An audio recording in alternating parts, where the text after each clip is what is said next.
Okay. Okay. You might have to listen to Coach for a little.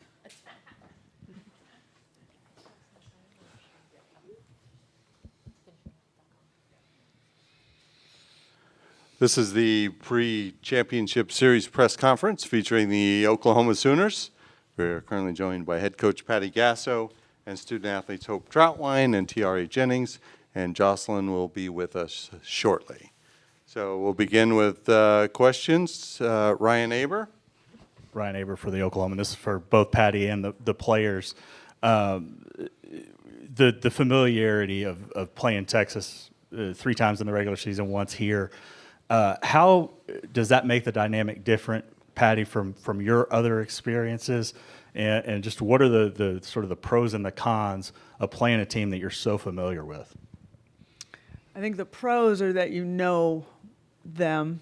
The cons are that they know you. So there's no surprises here. It's just understanding what we need to do offensively. I think our experience might help us some, having been here last year at this point.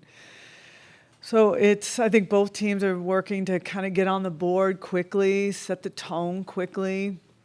But I like the idea that we have this experience. We've been here and done that before. Hope. Oh. Advantages for you, somebody, a team that you've seen before, pitching-wise, do you have to make adjustments, et cetera? Yeah, I've seen their lineup before this weekend in regular season, and they've also seen me. So just being able to give them different looks and trust Coach Rocha and her pitch calling, she knows best. So. And Tiare, for you, you expect them to make some adjustments pitching to you as well? Yeah, I think it's just going to be a battle all the way around. Defense going to have to make plays, offense stepping up, backing up our pitchers. So I think either way, it's just going to be a hard-fought battle no matter what. Joey? Joey Helmer, 24/7 Sports. Hope, I'd imagine this is about as perfectly as you could have drawn it up. You transferred in your final season to Oklahoma, and here you are now playing for a national championship. Just what are your emotions, and what does that mean to you getting to play for a national championship? I mean, this is what I came here for, to win a national championship and to be with this team who has such experience, and they've really helped guide me through. I mean, this is the perfect ending to my career. Jenny? This is for all of you. To Tiare and Hope, I was hoping you could tell me when, as talented as you and all your teammates are, when you realized Jocelyn was kind of different in that way, maybe sort of the stardom of her. And Patty, you talked a little bit yesterday about people coming to, just see Jocelyn. She's selling tickets, that sort of thing. What kind of moment do you feel like this is for softball with her, the way she is and the way she's playing right now? The rule is that we start with Patty first. Thank you. I don't know that we're going to see another hitter like Jossie anytime soon. So I think we're, from a team standpoint, as a coaching standpoint, I'm just trying to revel in all of it and just kind of, because I think we're seeing another level of excellence and power and preparation and the things that she does behind the scenes a lot of people don't know about. She loves the sport. She's a student of it. She studies it, and she loves to play it. She loves to talk about it out loud. She likes to say what she's going to do out loud, and 99.9% of the time she answers her own call. She's special. I like to use the phrase, she's made differently and quite in her own mold, and it's been an absolute pleasure to have her wearing the Sooner uniform. And the one thing about Jossie I know is she's never going to go away. She's always going to come back home. Hawaii is her home, but I know she's very comfortable with being here with the Sooners, and people are always going to remember her for that. Hope? I had the pleasure of pitching against Jossie my freshman year. And that was when I knew she was special, because she took a ball that was a ball and nobody could hit, and she hit it to the wall off me. But playing against her has always been the greatest challenge you could ask for as a pitcher, because she is the best and she makes you better. And being able to see that and being on a team with her, it has made me better throughout my whole career, and I can never thank her enough for that. Tiare? Yeah, I've known Jossie since I was 10 to 11 years old. So having her as my big sister, I think just growing up in travel, I knew she was special. And then we've always talked about, oh, we're going to get 1 year together. And then COVID happened, so we ended up getting 2 years. And I think for me, that was the best thing because I got to learn as a person from her and as a hitter. So she definitely makes all of us better on the field, and definitely she makes us better off the field as well. Jocelyn, you want to run it back so we can then talk about you some more if you missed anything? Cliff? Yeah, Coach, you'd mentioned last year that the format needed to change. We're at the point now where pretty much everything about the format that needed to change has happened, okay? What do you think of it? How did it affect the tournament? And just your thoughts. I would change one thing, but first I'll say the days off are really important for rest, recovery, mobility, but also student athlete welfare and coaches' welfare, if anyone cares. I would change one thing, and I felt this yesterday. I felt it for us and Oklahoma State. The last time we played a doubleheader was in March, and we are in the Final Four, and we're playing a doubleheader 30 minutes after. I mean, you're playing 2 games with a 30-minute break to decide who's going to play for a national championship. I didn't like that, even though we came out victorious. I think if the teams that come through the winner's bracket lose, that we should be playing on a Tuesday night. So you get the day off, but if we don't get it done, don't make us play a doubleheader because we've earned that right. But play us tonight in that if game. And if we lose that day off, at least we got the morning off and throughout. But playing a doubleheader just is something that we have not been used to. And there's a lot of difficulties behind it for us just trying to get food in to feed your team. And I mean, there's a lot of things that go with this. And again, I'm talking about the welfare of the student athlete. And it's felt like 200 degrees yesterday. You're putting your season on the line in a doubleheader situation. I didn't really look through everything, but I certainly felt it yesterday. And that's the only change that I would make. Dean? Dean Rule with the Oklahoman. For everybody up there, it's pretty rare to get 2 conference opponents competing for a national title, but let alone a storied rivalry for a national title. Can you all just kind of talk about maybe the grandeur of having this game on this stage? I get to start. So I will tell you, it's just an honor for I think the Big 12 has really showcased itself, and we only have 7 teams in our conference, but 3 are in the Final Four. That is tremendous. So representing was a big deal for us because we don't get talked about. I think the Big 12 doesn't get talked about very often. So I think we, all teams played their best softball when needed. When you talk about Texas, right now we're not caught up in Red River rivalry. We're not caught up in all of that. I think the fans can get into that, but we're playing for a national championship. We don't play with anger or anything like that. We're just here to try to win against a very good team. We don't take it personal. We don't play well like that. So we're just really worried about the Sooners and what we need to do to be successful. Dean, did you want a player to answer that as well? Or okay, Jocelyn, could you take that, please? Yeah, I think Coach Gasso said it best. It is a Red River rivalry, but at the end of the day, we are competing for a national championship, and it doesn't matter whoever is in that other dugout. It's just a matter of us going out there and playing the game that we know how to play and just continually staying one step ahead of the other team. So, yeah, for us, it didn't matter who else was in that dugout, but it just so happened to be Texas, so we're just going to go out there and compete. Eric? This is Eric Bailey with the Tulsa World. Patty, this is for you, and I got a question for Jocelyn. But Patty, I want to ask you, and you've been asked this multiple times, how soon did you know that Jocelyn was going to be the player that she was going to be when you were recruiting her? Did you see that then? And then for Jocelyn, heard a story about how when you were out during your recruiting trips, you went to Oregon, got an offer, went to Arizona, went back to Oregon. Can you take me through that a little bit with Coach White and maybe the process and how you did not end up at Oregon? Coach Gasso? I saw her on the Bat Busters. I saw her swing. I saw her strength, and it was kind of a wow factor. Don't look at me when I'm talking about you. Okay, it was a little bit raw, but it was powerful. And I thought, man, this young lady is going to make a big splash. She had already committed to Cal at that time. When I knew that her recruitment was back open, I remembered JT showing me a video of Jocelyn wrestling for this Hawaii state championship. And first, I've never seen women wrestle except on like WW, right? So this is a whole nother, I'm wrestling for a high school state championship, and I'm watching it, and I was just like glued to it.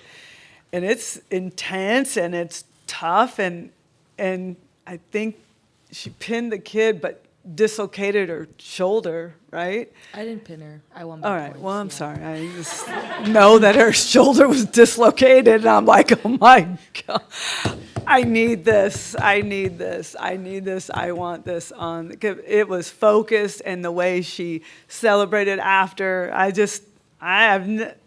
like to see athletes that I have play other sports. And I remember going and watching Jada Coleman be an outstanding volleyball player. And when I get to see them do other things, it just gives me a different feel and an eye for their personality. And that won me over completely. Jocelyn? Yeah, when I was in the recruiting process, very, very young at the time. I'm very happy that the rules have changed now. I was 12 looking at schools, which is crazy to me. And yeah, I went to Oregon. Mike White was the coach there, and he had offered me at the time. And then I went to Arizona just to see like what it was. I remember going with Deja Mulipola, who I had played with, so we've always been friends, and we went at the same time. I don't remember getting an offer from Arizona, and then I remember after that I was like, okay, I'm ready to make my lifelong decision at 13. And I called Mike White and said that I had wanted to be a Duck, and just the offer wasn't on the table anymore. I don't know what happened, but yeah, didn't go to Oregon, committed to Cal right after that. And just as my time went on, my heart just wasn't with Cal anymore, and reopened my recruitment and committed to Coach Gasso on my 18th birthday, just knowing more so like what it was that I wanted out of college besides just to play softball. So yeah, I'm very happy about that recruiting rule change, and I can't believe a 13-year-old made a lifelong decision. So yeah, happy about that. All right, we'll go Jenny, and then we'll go Jesse and Eli. Hey, Jocelyn, I know you're focused on what's happening between the lines with your team, but your star, I guess, seems to be rising even higher in these World Series. I saw you retweeted some things that some pretty prominent people, were saying about you, so I know you're aware that there's a buzz out there. Do you have to ignore that? How do you handle that? But then also, is there a part of you that says, my sport is being elevated along with me, and that's important? Do you have to sort of be thinking in those terms too? Yeah, for sure. I know we were having some little girls come to our hotel, and like at the same time, it's cool that they're coming because like little girls are following us to our room. But at the same time, like I'm gonna put my blinders on and have my do not disturb sign on, because at the end of the day, I'm not gonna be signing 1,000 autographs down at the lobby when I should be in my hotel room resting. But happy where our sport is going. We're gonna need a little more security now, so Good. That's the good thing about it, and it's growing, and people are watching. You know, I got a DM from Tom Brady too, so that was. I mean, I did play with Maya, so yeah, it's growing, it's elevating, and I'm just excited to see where it's gonna go, especially for people like Tiare Jennings and Jada Coleman. So it's only up from here. Oh, he was just like, you're a really good player. Congrats on your career. You know, just keeping it simple. Jesse. For Tiare and Jocelyn, obviously you guys were at this stage last year. A lot of teams talk about how hard it is to make it back, especially the next year. You know, Florida State, who you guys met last year, lost pretty early in the playoffs. Just what has stood out this year? I mean, especially compared to last year, just making it back. What has stood out about this year? And Patty, kind of a similar question. How hard is that quest to make it back, and what has stood out about this year's team? Start with Patty, please. I think we did a good job not looking behind us. You know, it's easy to go, well, last year we did this, and this is how we did that. And we talked about it early. The team did a good job of focusing in the fall on creating a new journey and a new path for this group, which is quite different. We've got new pitchers. We've got a different pitching staff that's really been holding it down for us. And they're a really tight-knit pitching group, a team within a team, and I feel that. Never looked back in the rearview mirror, just kept looking forward, trying to really talk about the importance of sticking together, not listening to the outside.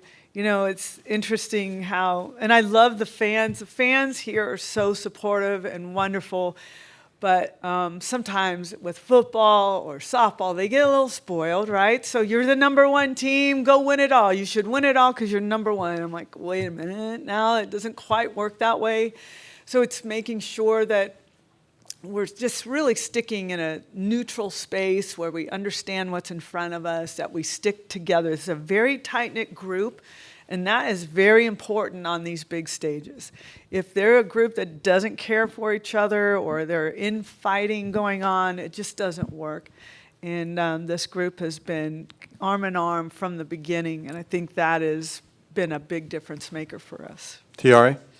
Yeah, I think Coach said it best. We didn't look in the past, and I think we all dove deeper to find our why, find our passion for the game, and we all stuck within our inner circle, knew that this is a new journey, a new road, that we're going to have to keep grinding and trusting in our preparation to get here, and that, you know, we're playing for our seniors, we're playing to have their back and to find the ultimate goal, but that's pretty much what our goal was this season, was just stick together, find our why, and keep going from there, just going out there and competing. Jocelyn. Yeah, I think Tiare said it best, just embracing that it's a new journey, and every year is going to be something different, and we're going to have new adversities every single year, and it's how we overcome those things. And I think Coach Gasso does a really good job of holding us to really high standards. There was one point we were like run ruling teams, and we felt like she was just grinding us, and we're like, but we're run ruling.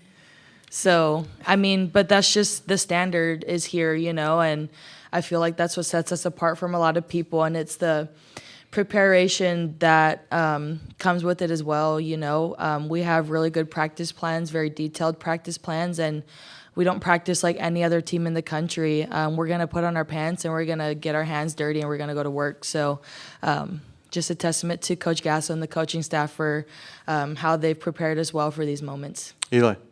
Eli Letterman, Tulsa World. Patty, with your captain, Lindsay Elam, I'm wondering when you first recognized her leadership and what she could bring and what that's done for you guys, and then for the players, what does Lindsay's leadership look like in practice, in a game, and what does that do for you? I noticed it when she was very young. She was a catcher in high school and pretty much a leader for her high school team. Been at our camps. She keeps showing me pictures when she's like 8 years old of her and I together and her growing with me in our camps. She has a heart of gold. She's a true, selfless teammate, always looking out for her team. She kind of oversees them, puts them before herself. Anything you could ever ask for in a captain.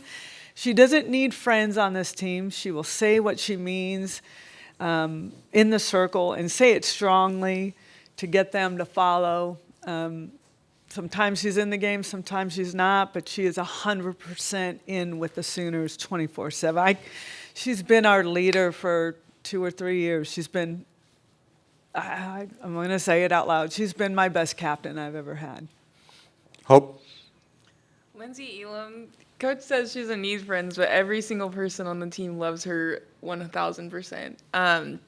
Coming here into such a tight-knit group who had just come off a national championship, Lindsay Elam, she took me under her wing, and she really showed me the ropes and how to keep up. And it's a different game of softball that we play, and it's something that I came into and was kind of overwhelmed by, and she really just helped me along. And having that pitcher-catcher relationship, it was just amazing. On top of her being a captain and taking care of everyone else, she really, really reached out to me and took care of me coming in here, and I can't say enough about her. Jocelyn? Yeah, Lindsay is, I would say, one of the sole reasons I have made it through the program. She was my roommate my freshman year, so she was always making sure I was up for weights. She was making sure, hey, did you get to eat today? Do you need to go to the store today? Do you need to do this? Do you need to do that? She would always give me first shower, too, so it was super nice. But, yeah, she's always been a mainstay, not only in my softball career, but in my life as well. And we're definitely like opposite ends, so I feel like that just kind of made us, what makes us like connect. So yeah, you won't meet a better person or a better player. And she's worked really, really hard for what she's accomplished these past 5 years, and she deserves every accomplishment that is coming her way, and she's earned the right to be a captain. Tiare? Yeah, I'd say last year, the first time I stepped on campus, there was still COVID protocols, so I couldn't really hang out with the team much. But whenever we did, Lindsay was like, okay, you're coming over and I'm making you dinner. So she always felt the freshman. She made us at home. She took us under her wing. Whenever we had questions, go to Lindsay.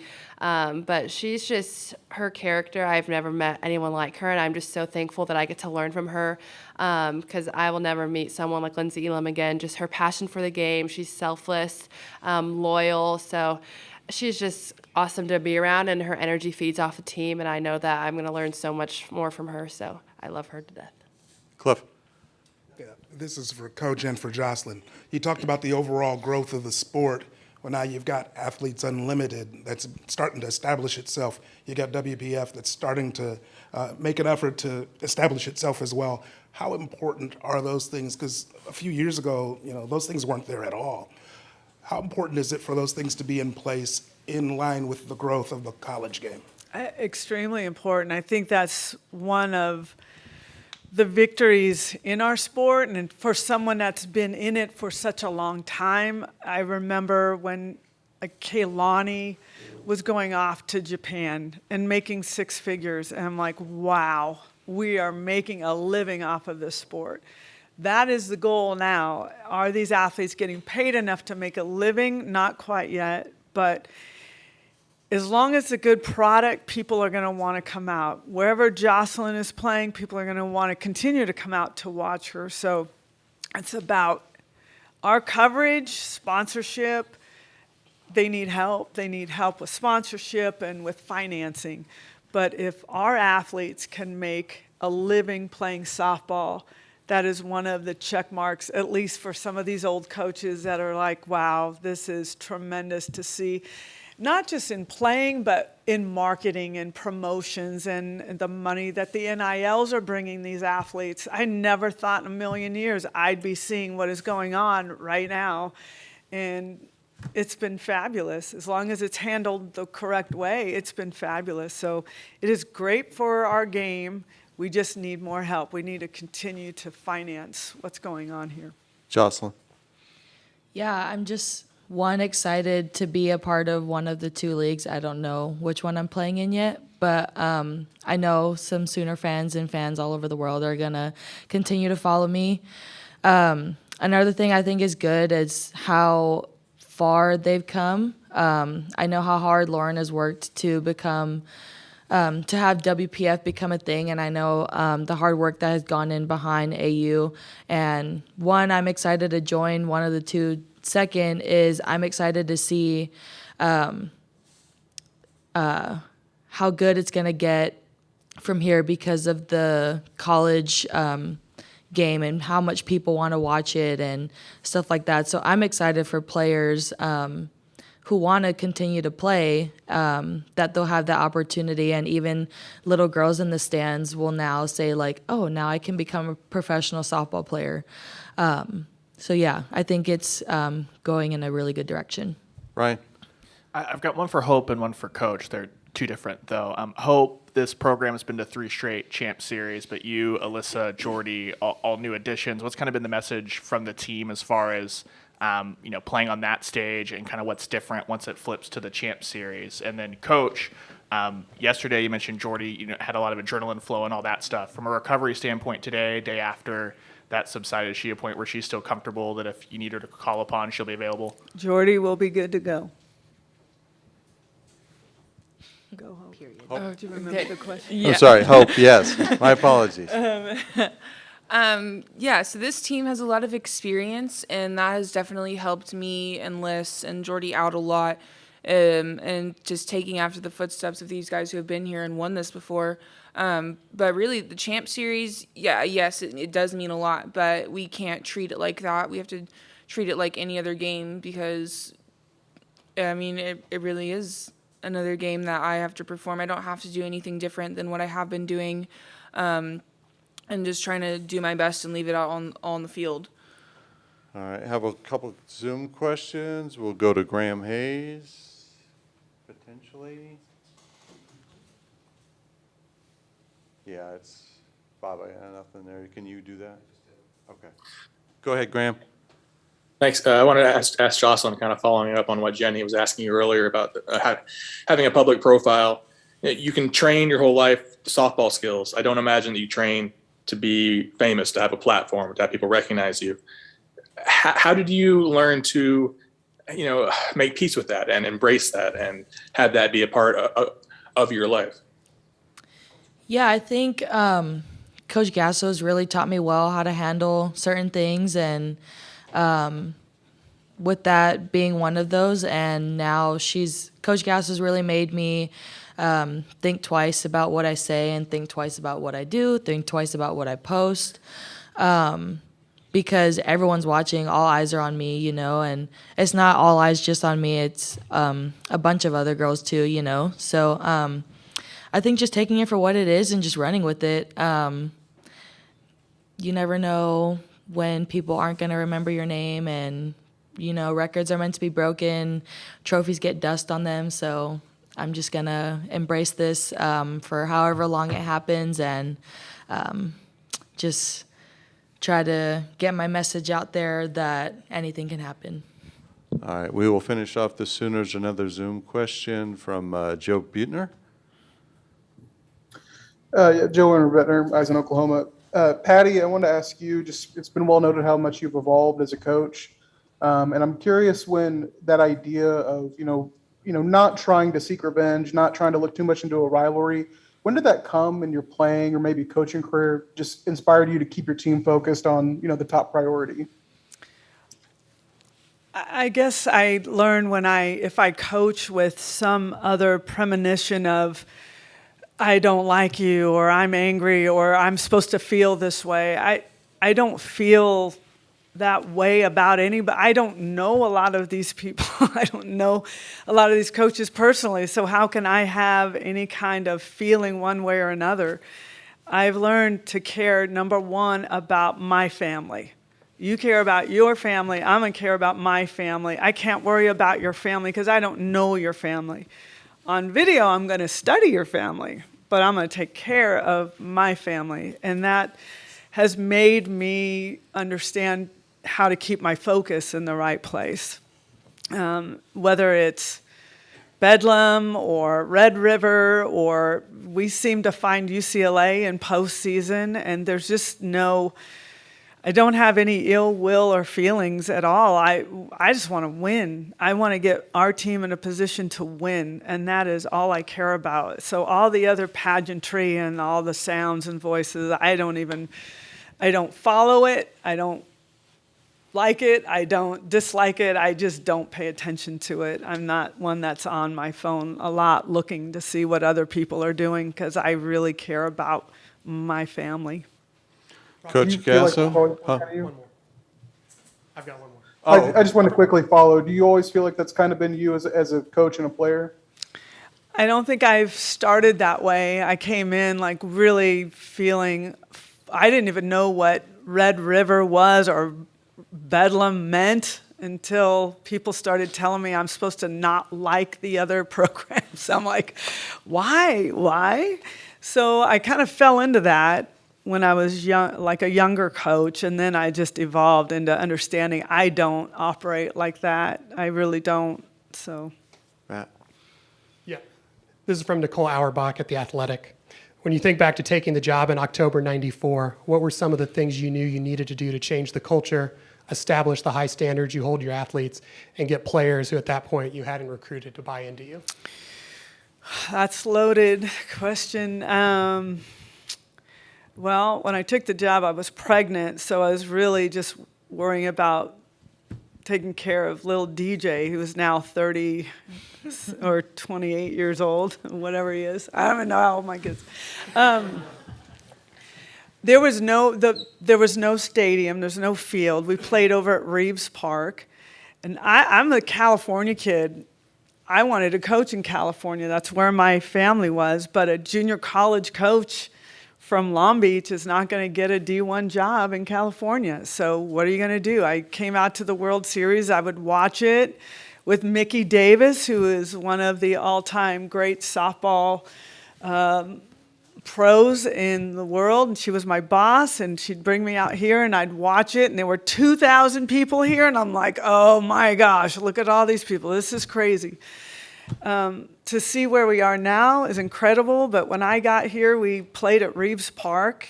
Couldn't even fit all the players in a dugout. We would go over before we would practice picking up beer cans from the night before and just trash everywhere. And so it started there, and then I knew I needed to go into the junior colleges to recruit to get some immediate help right now, and that's what I did. And then I thought, wow, this kid is a big recruit. I remember it was Lana Moran, a left-handed pitcher out of California, and I'm like, I'm going to go for it. And if I get her, wow, that'd be great. If not, I'm just going to go for it. I was not afraid to go after Natasha Watley. I sat in her living room. I'm in Oklahoma. There's not a lot of history there, but my attitude was, I'm going to make them say no to me. And the first time I got my yes, I'm like, yes, let's go. And it was Lana Moran. And then it became like Lauren Chamberlain, who got me they just started feeding and talking about their experiences at Oklahoma.